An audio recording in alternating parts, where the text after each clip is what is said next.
영원한 친조국 인사 정도상. 그는 조국을 지금으로부터 약 15년 전에 시민사회 활동을 하면서 만나 인연을 맺기 시작했다. 그 후로 자타 공인 친조국 인사가 되어 현재까지 그 어떠한 경우에도 친조국을 포기한 적이 없었다. 더불어시민당은 지난 21일 공천관리위원장에 정도상 소설가를 임명하면서 다시 한번 친조국 인사를 등장시켰다. 정 위원장은 지난해 10월 조 전 장관을 지지하고 검찰개혁 완수를 촉구하는 문학인 1276명의 성명에 이름을 올린 바 있다. 조선일보가 정도상 후보에게 준 2020년의 영광의 기사다. 이후에도 정도상의 관련어 중에서 친조국 인사는 훈장처럼 따라다녔다. 정도상, 우리 시대의 영원한 작가다. 정도상에 대한 문단의 일반적인 평가다. 정도상은 언제나 세상을 응시한다. 그의 눈은 사람의 슬픔과 상처를 예리하게 포착해낸다.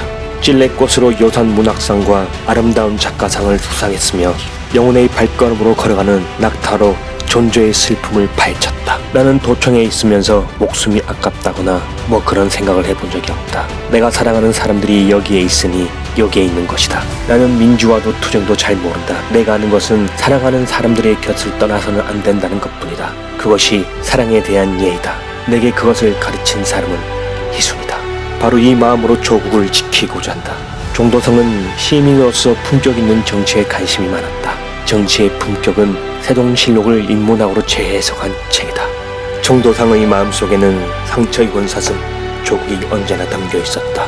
그리고 2023년 11월 말 정도상은 서울 방배동의 어느 식당에서 조국을 만났다. 거기에서 조국신당을 창당하자고 간곡히 부탁했다. 조국은 창당하자고 찾아온 세 번째 사람이라며 자신의 결심을 밝혔다. 이후 정도상은 리셋코리아 행동 발견으로 참여하여 활동하였고 2024년 2월에는 마침내 조국신당 창당 8기인으로 참여하였다. 이후 조국혁신당 전북특별자치도당을 창당했으며 2024년 3월 3일 마침내 중앙당 창당에 합류를 하게 되었다. 생애 최초의 정당인이 된 것이다. 그 후 조국혁신당은 원내 제3정당이 되었다. 하지만 교수단체 구성에 대해 도움을 줄 것 같았던 약속은 버렸고 조국혁신당의 위기의 그림자가 조금씩 드리워지게 되었다. 비판적 이성이라는 것에 생각을 해보기 시작했어요. 아니면 욕하러... 아니라고 해야 되고 그렇죠. 내 마음이 요동치는 투표율이 꽤 올라갈 것 같은 바닥 민심을 느꼈어요. 조국혁신당 때문에 투표장에 가겠다는 사람을 제가 여러 번 만났어요. 우리는 좀 더 밀고 나아가야 합니다.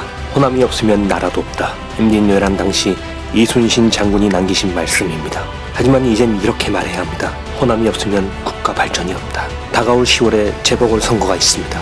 적어도 호남에서는 반드시 이겨 조국혁신당이 확실한 교두보를 마련해야 한다고 봅니다. 호남에서는 조국혁신당이 이길 지역이 있습니다. 호남을 상징하는 최고위원으로서 우리 후보를 당선시켜내겠습니다.